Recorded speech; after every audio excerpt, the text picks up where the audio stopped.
अस्सलाम वालेकुम स्टूडेंट्स। आज हम पढ़ेंगे मैट्रिक्स की टाइप्स को।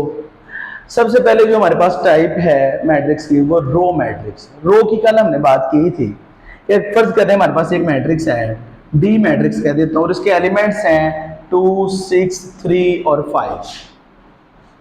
ये जो हॉरिजॉन्टल लाइंस हैं इनको हम कहते हैं रो ऑफ अ मैट्रिक्स, और वर्टिकल लाइन को हम कहते हैं कॉलम ऑफ अ मैट्रिक्स। तो इस मैट्रिक्स में हम बात करते हैं, इसमें 2 रो है और 2 कॉलम है। लेकिन जो रो मैट्रिक्स है जिसमें सिर्फ वो वाला मैट्रिक्स जिसमें सिर्फ एक रो हो, फर्ज कर ले मेरे पास एक मैट्रिक्स है C इज इक्वल टू 1, 2 और ये 3, जिसमें सिर्फ एक रो है उसको हम कहते हैं रो मैट्रिक्स। खाली अगर एक मैट्रिक्स में ड्रा करता हूं 3, इसमें सिर्फ एक ही रो है तो ये रो मैट्रिक्स है। और कॉलम मैट्रिक्स भी है। कॉलम मैट्रिक्स वो वाला मैट्रिक्स जिसमें जस्ट एक कॉलम हो। फर्ज कर ले मेरे पास एक मैट्रिक्स है, एफ मैट्रिक्स का नाम रख लेता हूं मैं, और ये मेरे पास 1, 0, 1,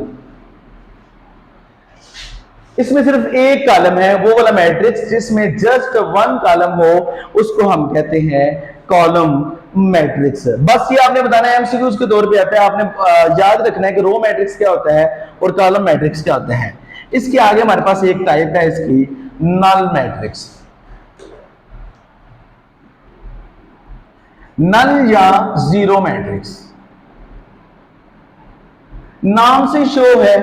नल कुछ भी नहीं, वो वाला मैट्रिक्स जिसमें एलिमेंट्स बिल्कुल जीरो के इक्वल हो, मतलब जीरो ही हो सारे के सारे एलिमेंट्स, उसको हम कहते हैं नल मैट्रिक्स है, जीरो मैट्रिक्स। फर्ज कर ले मेरे पास एक मैट्रिक्स E है और इधर इसके सारे के सारे एलिमेंट 0, 0, 0 और 0, ये मेरे पास नल मैट्रिक्स। लेकिन एक और मैट्रिक्स हम ऐड करते हैं F, इधर मैं लिख देता हूं 5, -5, 0, 0, इसको भी लिख देता हूं 3, -3। ये भी हमारे पास नल मैट्रिक्स ही है।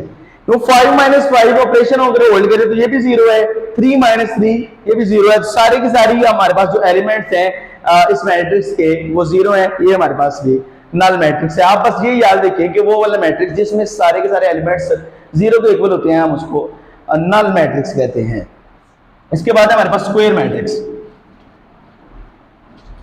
स्क्वायर मैट्रिक्स वो वाला मैट्रिक्स है जिसमें कतारों और कॉलमों की तादाद आपस में बराबर होती है। मतलब number of rows number of columns के अगर बराबर हैं तो हमारे पास वो स्क्वायर मैट्रिक्स है। फर्ज कर ले मेरे पास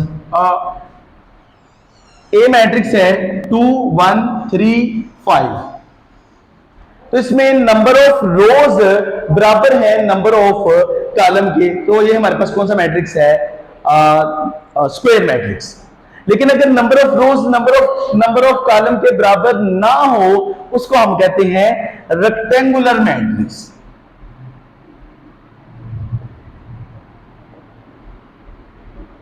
वो वाला मैट्रिक्स जिसमें number of rows number of column के बराबर नहीं है हम उसको कहते हैं रेक्टेंगुलर मैट्रिक्स। फर्ज कर ले मेरे पास एक मैट्रिक्स है बी।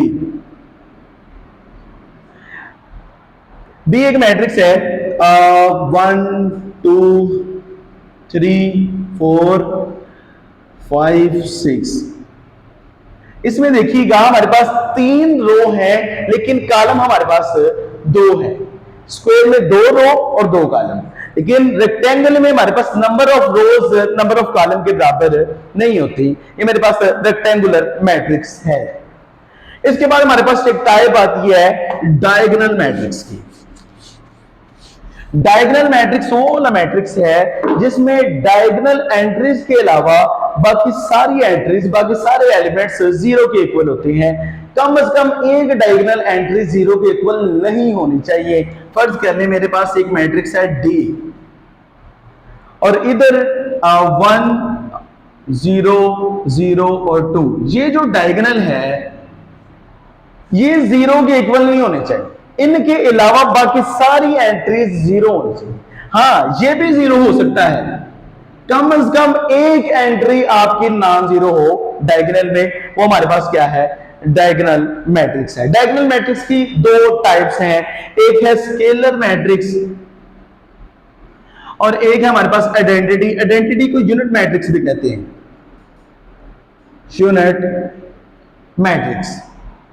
अच्छा, स्केलर की बात करें, वो वाला डायगोनल मैट्रिक्स जिसमें जो डायगोनल एंट्रीज हैं वो सेम हो।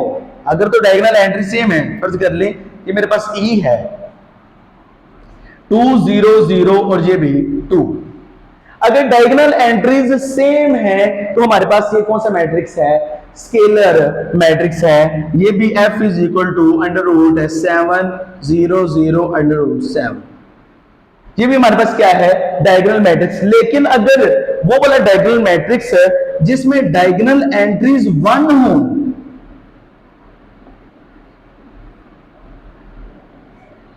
इसको हम कहते हैं यूनिट, यूनिट शो ही को करते हैं, इसको हम कहते हैं आइडेंटिटी मैट्रिक्स या यूनिट मैट्रिक्स। ये कुछ टाइप्स थी, इसके अकॉर्डिंग अभी हम एक्सरसाइज के कुछ सवाल करेंगे इंशाअल्लाह ताला 1.2 के। ये एमसीक्यूज के तौर पे भी हैं और इसकी डेफिनेशन भी है। जब आपने ये समझ लिया, कंसेप्ट ले लिया, फिर इसकी डेफिनेशन को भी याद करना, आप अपनी वर्डिंग में भी लिख सकते हैं, कोई सी भी आप एग्जांपल दे सकते हैं।